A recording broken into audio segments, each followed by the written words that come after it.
নমস্কার, নিউজ 18 বাংলা ডিজিটালে আপনাদের সকলকে স্বাগত। আপনাদের সঙ্গে রয়েছি আমি সোনিয়া। আজও এসেছি বাংলাদেশের আপডেট দেওয়ার জন্য।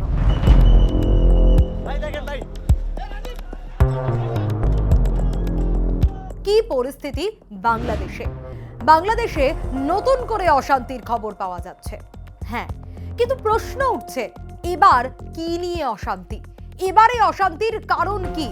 বাংলাদেশের ছাত্ররা এতদিনে বুঝিয়ে দিয়েছেন যে পুরো দমে ধরপাকড় চালিয়ে যাওয়ার পরেও কিন্তু কোনোভাবেই তাদের আন্দোলনকে দমানো সম্ভব নয়।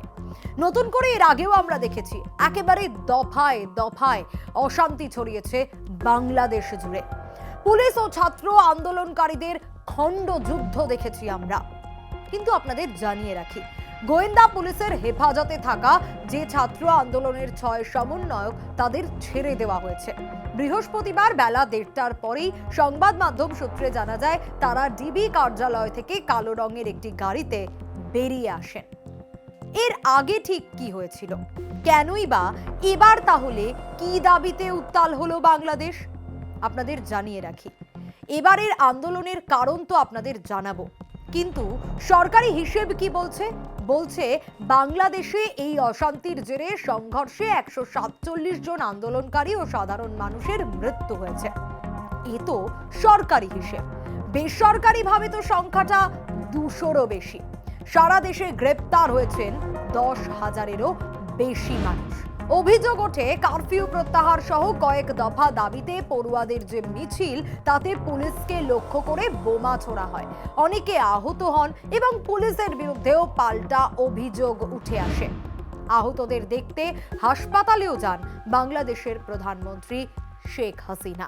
এটা প্রথম নয়, এর আগেও তিনি হাসপাতালে গিয়েছেন। তাহলে কি কারণ? কেন দফায় দফায় এভাবে বাংলাদেশ উত্তপ্ত হয়ে উঠল? স্বাভাবিকভাবে এই প্রশ্ন প্রত্যেক মানুষের মনেই ঘোরাফেরা করছে। নিশ্চয়ই আপনাদের মনে হচ্ছে যে শেখ হাসিনাও তো দেখতে গেলেন আহতদের, তাহলে কেন অশান্তি? কি কারণ? কোন দাবিতে এবার উত্তাল হয়ে উঠল বাংলাদেশ? আপনাদের জানাবো। এই আন্দোলন অশান্তির জেরে যাদের প্রাণ চলে গেল, যারা শিকার হলো এই অশান্তির, তাদের কি হবে? তাদের পরিবারগুলোরই বা কি হবে? এই দাবিতেই উত্তাল হয়ে উঠেছে বাংলাদেশ।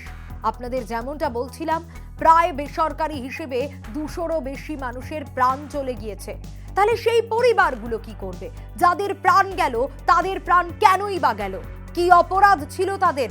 কেনই বা বাংলাদেশ জুড়ে এই অশান্তির শিকার হতে হলো তাদের? এবার কি হবে? যারা ভিকটিম তারা কি করবে? যাদের প্রাণ চলে গেছে, যে পরিবারগুলো এই মুহূর্তে হাহাকার করছে, তাদের জাস্টিস কে দেবে? এই প্রশ্ন ইতিমধ্যেই তুলেছেন ছাত্র আন্দোলনকারীরা। আর এই প্রশ্নকে ঘিরেই আন্দোলন আরো জোরদার হয়েছে। পুলিশের সঙ্গে একেবারে খণ্ডযুদ্ধ। পরিস্থিতি নিয়ন্ত্রণে আনার জন্য পুলিশ কাঁদানে গ্যাসের শেল পর্যন্ত ফাটিয়েছে বলে অভিযোগ উঠে আসছে। পুলিশ ছাত্র আন্দোলনকারী খণ্ডযুদ্ধে নতুন করে উত্তাল বাংলাদেশ। কবে হবে স্বাভাবিক? কবে হবে পরিস্থিতি আগের মতো? এই প্রশ্নই ঘোরাফেরা করছে প্রত্যেকের মনে। আজকের এই ভিডিওটা এই পর্যন্ত। এরকম আরো অনেক ভিডিওর জন্য এবং খবরের সব আপডেটের জন্য অবশ্যই নজর রাখতে হবে নিউজ 18 বাংলা ডিজিটালে।